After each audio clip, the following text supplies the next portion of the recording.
Hello there, it's Nice Nick Stocks.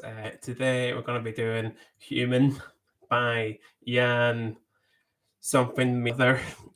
The name, I was too frightened to even try the name of the guy who made this documentary because it's too complex for my wee inbred mind to handle. But it's a documentary called Human, and it's really interesting because it goes from around the world of all these panning camera shots. Interviewing people, but you don't have to hear the melty voice of the interviewer. It's just asking people from all these different countries, real people, just these different questions, because everyone around the world faces the same questions. Are you afraid of death? What was the time you cried?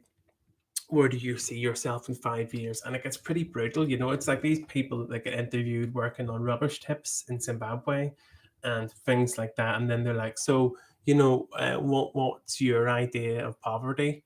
And you're like, oh my word, you're hiding there in your first world, we mansion or whatever, and you're all like, no, my God, I feel so guilty. Oh, Jesus.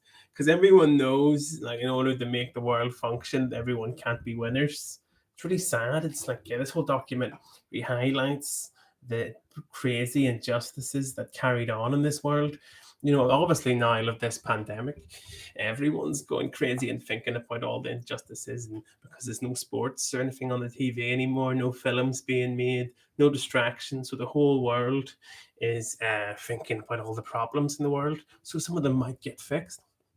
But I watched this documentary, um, and it gives you megalomania because it gives you beautiful camera shots from all these countries around the world. Each time, each person, it must be about 100 people interviewed every documentary.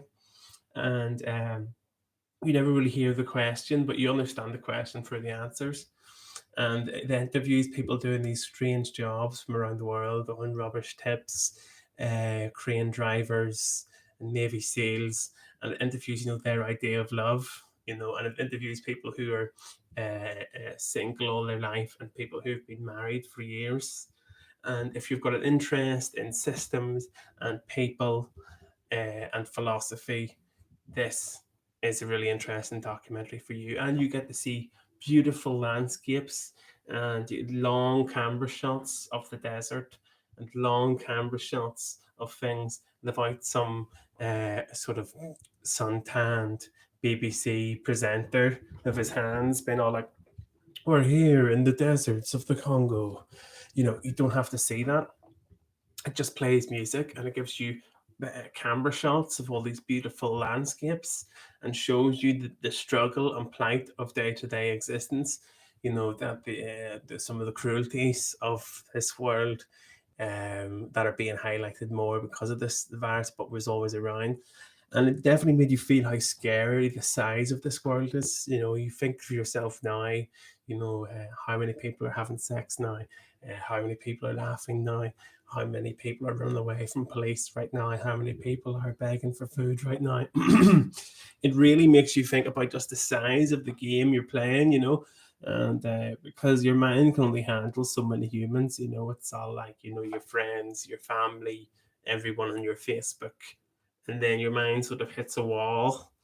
So, and a lot of media, whenever it takes you to some of these countries, it's only whenever it's a bad thing happening. So the BBC News will take you into Zimbabwe after there's a famine, and you're like, but what's a normal day in Zimbabwe like?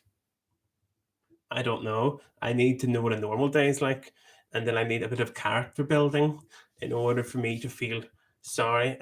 As bad as it is a famine, you're just hoisted into these countries, and when it is a disaster, and then hoisted back out again. So this documentary really humanizes people